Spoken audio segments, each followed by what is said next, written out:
All right, Sam here with you. We're midday on Thursday, April 19th. And last up for today, per our polling amongst members, is STRAT to Bitcoin. I've got it here on Bittrex. Now, I've got the 8-hour up here so we can put it in some context of where we've been. Now, this is going all the way back to June of 2017 where we put in that pivot. This is, there's August, and then this is the January 15th. So, you know, this has been in a downtrend for quite some time. So a few things just quickly, just to demonstrate to you how technical this stuff trades. So here's the first swing low. Here's the golden zone. We get a little pivot here at the target. They ultimately get their second target, and we can go down a little further. And, here's where you got to play with it a little bit. You're just trying to figure out where they are. So here's a front run on the 50, but they don't get their target. But this was the last pivot. This was the golden zone that we hit here. So just to backtrack, right? So this is what they'll do. So here's my first one, right? Here's the front run on the 618. So then what you want to look at is, well, the next pivot now, since that got to target, we would take this to this one. Right, so I'm just recreating. So I'm going to take the first one off. Right, so you see I'm using this now as my anchor.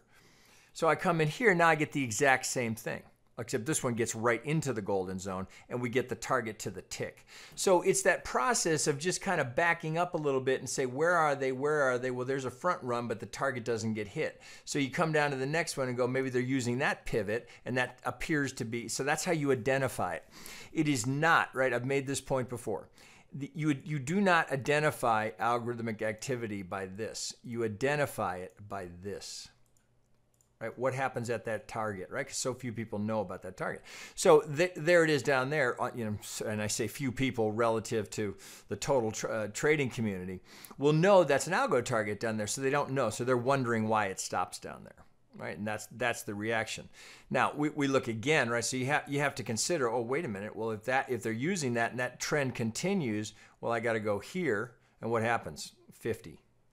Now, are we going to target? Well, that's always a possibility, right? There's no reason to assume otherwise. But look here. You look down here. Now we're negative. Right, so it can't happen. So you can kind of rest a little bit more easily there, thinking, oh, wait a minute, there's zero right there. Well, we're not going negative, right? So as long as strats should not go into zero, I mean, anything's possible. But so you reach a point where it just can't go any further. So now we look here and we say, okay, well, this long sequence here, we want to dig into that. So now we open that up. Let's go to a 3-hour and kind of dig in here. Okay, so this is the big mountain that we've climbed and come all the way back down to. So if we look here now in this visible range here where I've got this entire move contained, so we've got the visible range, we can see here from the volume profile where price has been accepted. And so we've just got a big fat range down here of support. That's where you want to simplify it. You got a support range down here, right? So it can't go much lower. I mean, zero's approaching down here. So you could even fatten it out that way. So you might look at it and say, so here's the big move up. We've come all the way back, and now we're in the accumulation phase. Strong hands start accumulating on the anticipation that the project is strong enough that we're going to come out of this. So you can look at it. Another way to look at it is, okay, well, this is full retail. This is wholesale. So we want to buy when it's on sale. But same thing here. We want to check these pivots. So this one right away gets my eye. So here's the 38. Looks like maybe they're using the second one down. There it is. So look, if I work from that exactly. So do you see what we get here? Here's the sell at the 50 to the tick. Here's the front run reaction. So you see what they did? Reaction now gets to the Vegas wave, interestingly, and then ultimately they get their second target. Same thing. We get a little front run just ahead of it, as they will typically do. So very technical trading, no question about it. So we can pull that off. Okay, algos have gotten theirs. So now what we have potentially now, if we just wick off this low, here we can see we have the beginnings of perhaps a new trend. We have our higher low. So this pattern of lower lows and lower highs breaks. We get a fairly decent push, and then we don't get a new low. So let's zoom in here and consider what we may have happening now. So we'll let this reset itself to this new scale. And we look and say, okay, possibly that you could make the case that this is a 1-2. Now that's a deep 2, no question about it, right? So up we go. What do we do? Well, we've gotten through the 786. Last stands the 887. So I pop that on to the tick. All right. So, I mean, you know, it's not ideal, but technically, so we still have an internal retracement. Right? This stays internal to this swing, right? Not unlike what Bitcoin did. So do we have a 3 going in, 4 or 5? Are we doing something like that? Well, it certainly has the potential. Now, look where we've stalled. Right? Algo target. Doesn't mean we're going to stop there, but note the profit. So what you have here now is profit taking. So that's why it stalls. Now let's see if we can build any more confluence around that. If this were a 1-2, do I have a case to be made here for a new 1? So what I'll do is I'll work backwards and say, where's the deepest retracement? Okay, so could this be 3, 4, 5? So potentially now I get this action here as a 1-2. Looks like I could be going 3, 4, 5. All right, let's bring that degree down so it's not ridiculous. Okay, we can go sub minuet. Let's go. We'll put that. Oh, that's good. Well, let's go into green just so we can keep track of what's what. Okay, so if that's a 2, well, what am I anticipating now for my 2 low? Right, I know that a 2 is going to be between the 50 and the 7 and the 618, but the range is from the 50 to the 786. That's the most common range. The highest probability zone is between the 50 and the 618. That's where most wave 2s pivot. So we see that we come right into the sweet spot. We get a little spike through the 50, but it sets it up, and we know that algos are going to buy there. Well, how do we identify algos? It's the reaction at the target, not the buy at the 50. What happens at the target? Reaction. They take profit. Well, it looks like we're still going. We're going all the way up here. So now let's put some things together. What do we see happening here? I've got a potential 1 wave going to a 2 wave. So I've got a potential here for this to be playing as a 3. So what do we get here? It's almost to the tick. So now you start combining things and you say, okay, well let's see. Let's remember that we've got this pivot here. Do you see how we get a confluence zone here? So from this swing down to the 887, right? It's a deep 2, no doubt about it. But then if I think, well, if that is a 2, I'm expecting to come out of this with an impulse wave. So I get a confluence zone right here when you can see how the market is responding to that. It doesn't mean it can't keep going higher, but you have hesitation here because we have profit being taken. As we have a high probability zone for our wave 3 sitting right smack dab in the middle of the zone where it's most typically found. So there's our wave 3. All right, now could keep going, but the stall here is doing nothing more than helping us identify where we likely are in the Elliot count. So I got a 1-2. 1-2 into a 3, waiting now, waiting for the 4, potentially the 5. Now so let's pull some of this off so we can clear it up a little bit. So we know that that's a contender here for my 3rd. Well, if that's my 3rd, we're going to do the same thing we would do with every single chart. If I can identify a 2 and a 3, now I'm just waiting for the 4. Right? So I've got this zone. Here's my buy zone here for a strong 4th. So if I'm going to get this move down here to the 38, I want to see it done with 3 swings. I want good subdivision. Remember, I'm on a 3-hour here. So if I go down to a 1-hour or a 30-minute, I want to see that subdivision to help me identify whether it's a buy at the 23, at the 38, or the 50. All of those are contenders. I've got my wave 1 high to wick off here, which I always like when we're just on the other side of the 65. So it's very clear to me where this count gets invalidated.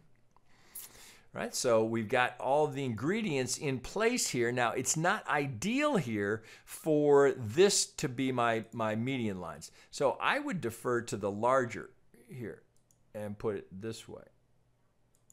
Now, we've got an outside edge. Remember, there's always a time component.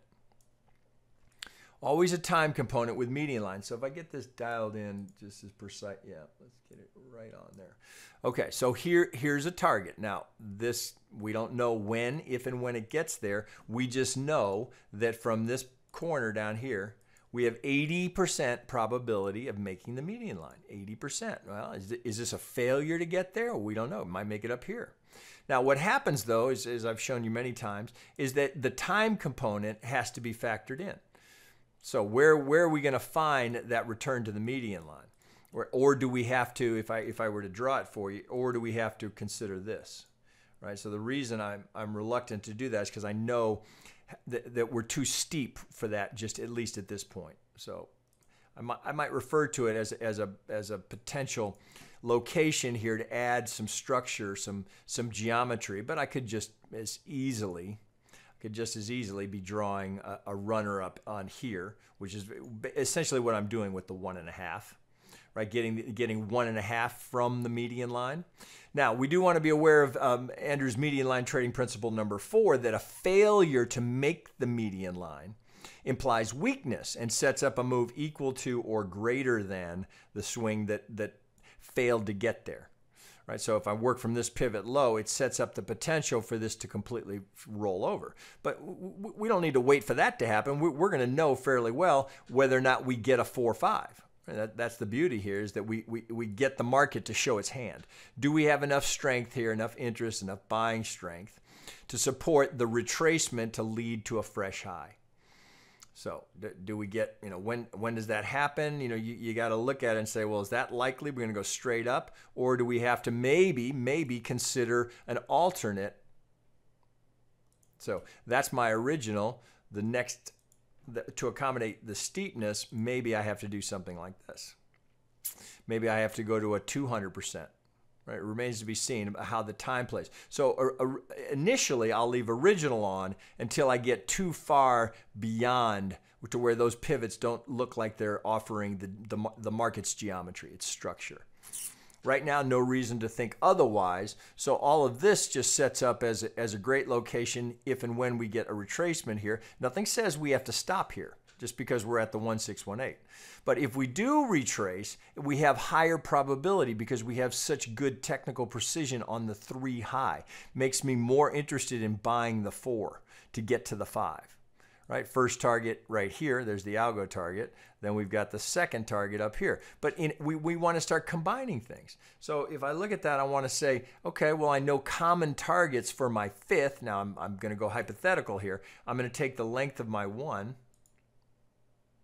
projected for my proposed location for my 4th, and I get a few targets. Well, here's one that I would note right away. Now, granted, I'm hypothetical here because I don't know where that 4 comes in, but this 100% very common target for a fifth relative to my 1. If that's 1, 2, 3, 4, 5, we might pivot right here. That would be, we'd have a confluence zone here. We'd have the algo target.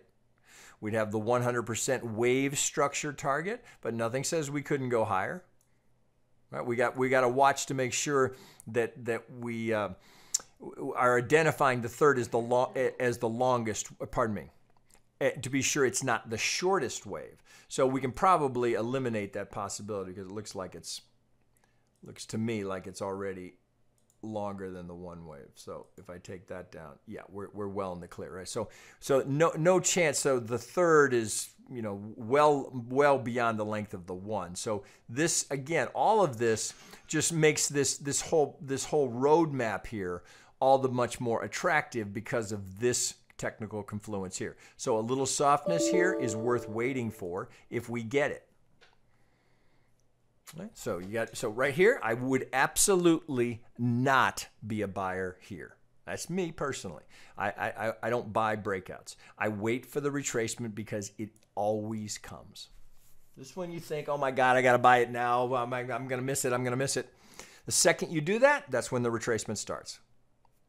Just the perversion of the market, right? It punishes mistake. Buying high, that's a mistake. Waiting for it to go on sale, that's how you want to trade. All right, so there you go, guys. That's a pretty decent looking roadmap here. This is a favorite project amongst TradeDevil members and coaches and senseis. So You know, we like this. We like this price action here. We want to see that structure maintained. This is where we get even more excited because look here. Now, if we get this, then we have the next 4. All we're doing is completing a fifth of a larger degree. So all that sets up. So if I take all of this off, right, all this goes through. All we've done now is set up. Let me pull this off so you can see what I'm trying to get to. That's not what I want. Get off of there. How do I get you off? I want you off. Off? Get off of there. Ah, shit, I don't want that. Trying to escape. There we go. All right, here's what I'm trying to show you. I want this off as well. If we complete this roadmap, all we've done is set up the 4 of the larger degree. So if we complete up here, then we're trying to do the same thing here. Now, wouldn't it be interesting if this holds and we get this area of resistance here? This resistance area sets it up as potential support for the 4th of the larger degree, which sets that up, which then in turn sets up, see the algo target up here? Right, well, so I get a new target, so I've got this now in play, if I can get it. So now I've got this in play. Now, look at that. Look how we've moved away from the median line. So that's where you have to make that decision about whether or not I need to go to a modified, like a modified shift. Do I need to go to the modified shift and then add maybe the 2 and the 3 on that? Do I need to do that? Well, that would get me there. Or do I need to consider new pivots? So I might redraw it along these lines. So if I get a pivot here, I might draw those pivots. So, well, that's kind of interesting. You get the upper parallel, but if I went back to original, let's see what that lines up. All right, so you might look for something along those lines, looking for a confluence zone here where we get median line, upper parallels. Those are all things that we have to determine as it moves, if it moves in this fashion. So right now, all you have there is a potential roadmap to get there. And that's why the beauty of this is by doing this work to lay it out in terms of where it could be going and the path that you're trying to anticipate. If you see it starting to follow this, again, as I've said many times, you literally have an unfair advantage in the market because you're trading without certainty. You're trading on probabilities. But when the market starts to follow these perfectly, you'll be absolutely astonished how consistent that roadmap, consistently that will play out. So watch for it. Watch for it. Keep this up somewhere. It's a good exercise to continually do this. Project based on the probability ranges and then watch how the market responds. Is it following? Where are the opportunities? Where are the low risk entry points? Where am I wrong? Where does this count get invalidated? Where is the structural support? If I look left, right? You always look left. Is there some support there? Potentially, right? Is there support here? Potentially. There's the 50. This 4 could come down to the 50. All right, you got to put the whole package together. One thing, then we can add to that. We can add the oscillators, right? This sure looks like a 3, right? That you can't miss that. But look, we're kind of hot here. Potentially overbought, a little relief pullback here, profit taking, whatever you want to call it, sets up for the 4. Boom, then we go again. Then we set that up again. You got to put all the pieces together. You want to be a trader? Use all the tools. Okay, guys, I'll wrap it there.